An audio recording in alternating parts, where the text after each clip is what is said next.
압류 걸리고 이제 가압류도 걸리고 그리고 최근에는 압류가 하나 이제 더 걸렸어요. 임신 초기여가지고 막 가면서 넘어지고 다리 풀려가지고 이걸 매일 생각이 나고 두통약 먹으면서 잠자고.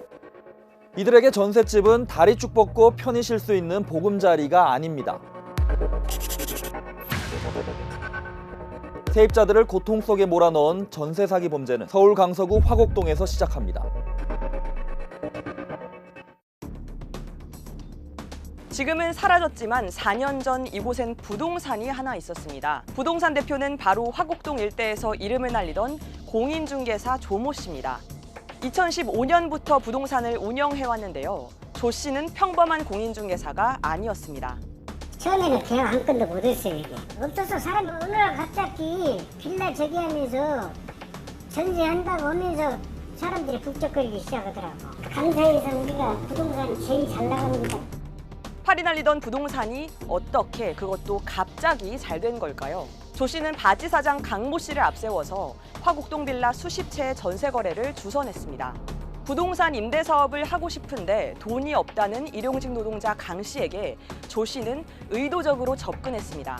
자본금이 없어도 부동산 여러 채를 소유할 수 있고 건축주에게 받는 리베이트를 빌라 한 채당 150에서 200만 원씩 지급하겠다고 말하면서 범죄 속으로 끌고 온 겁니다. 씨가 다 계획한 것처럼 느껴졌고 사실 저는 강 목소리가 기억이 나지 않아요. 씨가 아예 저는 판을 깔아놨다고 생각을 해요. 그런데 취재 과정에서 최근 사망한 40대 바지 사장 김모 씨가 이들과 밀접한 관련이 있다는 사실이 드러났습니다. 숨진 김 씨가 과거 조 씨가 운영하는 부동산에서 중개 보조원으로 일했다는 자료가 확인됐습니다.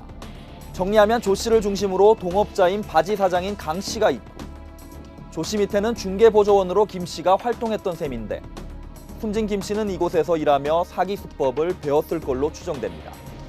김 씨는 훗날 적극적으로 전세 사기 범죄에 가담해 1000채 넘는 빌라의 주인이 됐고 전세 사기 2세대를 대표하는 인물 중 하나가 됩니다. 그렇다면 강 씨나 숨진 김 씨와 같은 바지 사장들은 도대체 어떤 사람들일까? 취재진은 먼저 김 씨의 행적을 찾아 나섰습니다. 어떻게 하다가 지금 그 부동산을 한다거나 부동산은 걔가 어떻게 부동산을 하나 했어? 관련 기록들을 하나씩 살펴봤더니 숨진 김 씨가 과거 보이스피싱 일당의 중간책으로 활동한 사실을 확인했습니다.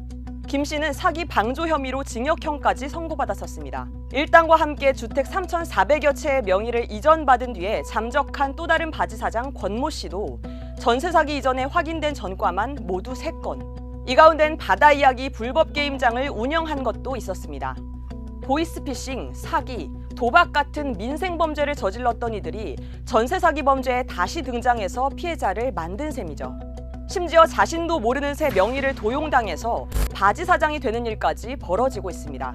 아무것도 빈손으로 갖고 있는 사람이 어떻게 재산세가 날라온가 그래갖고 나는 사기꾼한테 사기당한 것 같다 이런 생각을 가진 거죠. 선생님은 그 집에 가보신 적은 없어요? 없어요. 가봤으면 다 알지 뭐.